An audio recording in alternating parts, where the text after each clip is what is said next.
In a Texas courtroom, a woman who had been given more chances than most people ever get walked in for what was supposed to be a simple hearing.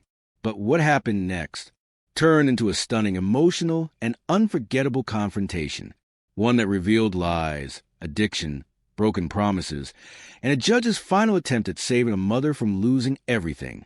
This is the story of Vanessa Rubio. The judge looks up from the file. Judge firm. Miss Rubio, if I drug tested you right now, what would the results be? Rubio, negative. She says it quickly. Too quickly. The judge pauses. A courtroom clerk glances up. Everyone feels the tension. Moments later, the drug test results return. And just like that, the first lie is exposed. Meth in her system. Not from a week ago. Not from a mistake. Recent. And from that moment on, the judge's patience begins to crack. The judge leans forward. Judge, who do your children live with? Rubio, with me and their father. But when the judge asks which father, the story changes, then changes again, then changes again. Names switch. Relationships change. Timelines don't match. The judge finally stops the chaos. Judge, voice sharpening. My mind is a steel trap. You have been dishonest with me. From the drug test, to the father of your children, to the people you allow in your life. In that moment, the courtroom goes silent.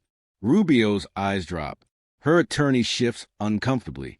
Because this wasn't just about lies. It was about children, safety, meth, and a mother who refused to tell the truth. But then something unexpected happens. The judge doesn't give up on her. Instead, she suspends a jail sentence and puts Rubio on 4 years of probation, but with strict conditions. No drugs, no unsupervised contact with minors, no contact with known criminals, parenting classes, employment within 30 days, intensive outpatient treatment, random home visits, CPS compliance. The judge tells her plainly, Judge, your children are depending on you. You cannot raise them if you're using drugs. Choose better people. Choose a better life. For a moment, it feels like hope. Rubio nods. She promises to change. She promises to show up. She promises to fight for her kids. We've heard those promises before, but sometimes you want to believe. Months pass, then almost a year, and Rubio is back. This time, it's not for a drug test. It's not for lying. It's for disappearing. 9 months. No reporting. No check-ins. No communication with probation. When the judge reads the violations month by month, Rubio can only whisper one word. True. She tries to explain that she had medical issues, that she lost her vision temporarily, that she was scared. The judge listens, but then asks the question that ends everything.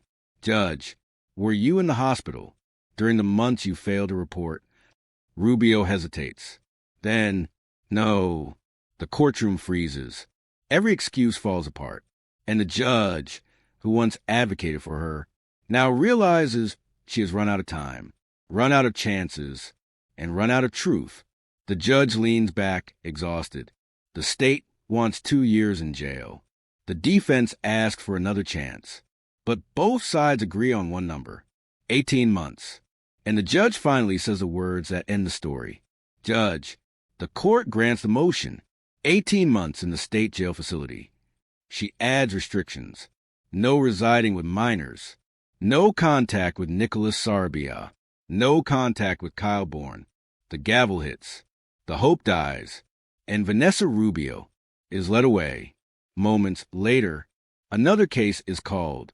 Nicholas Sarabia, the man connected to her in almost every report, stand before the judge. He receives 5 years in prison, and the judge leaves him with a chilling warning. You're getting close to the twilight of your life. Make better decisions before you spend the rest of your life in prison. 2 lives, 2 sentences, 2 paths shaped by the same choices. This story isn't just about addiction, or about lying, or about a judge losing patience. It's about the truth. Every chance means something, until there are no more chances left. Vanessa Rubio had opportunities most people never get. But in the end, the lies, the drugs, the broken promises, they all caught up to her. And the judge who tried to save her was the same judge who finally had to let her fall. Because sometimes the hardest part, Justice, is knowing when mercy ends.